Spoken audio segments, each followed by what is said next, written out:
ওহ মা, কি যে করি, ভালো লাগছে নি।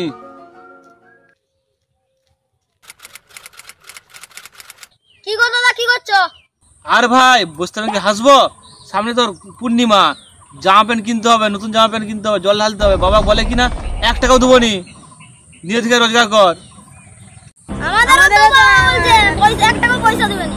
এ ভাই বস বস বস বস বস, তোর সাথে যুক্তি করি একটা। এই দেখ, আমি কিন্তু শুয়ে থাকবো, ঠিক আছে? যখনই আমি বেরিয়ে চলে আসবি, দেখ ওই যে দূরে একটা লোক সাইকেল নিয়ে আসছে, ওই সাইকেলটা তখন আমি ডাকবো, ঠিক আছে?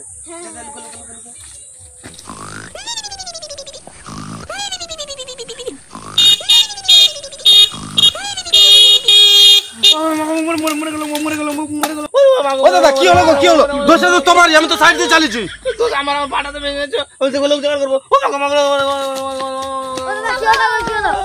আরে দাদা, দোষটা ওরই, আমি তো সাইড দিয়ে সাইকেলটা চালিয়েছি, আমি বুঝতে পারিনি পা ছিল বলে।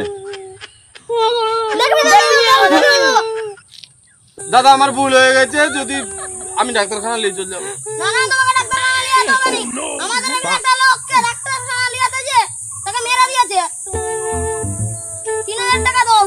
না, আমার কাছে 3000 টাকা নেই।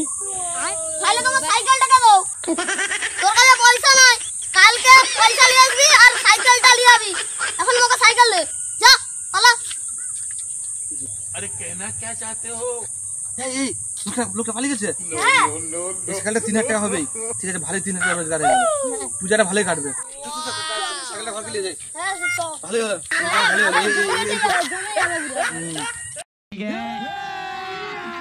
अभी मजा आएगा ना भिड़ो।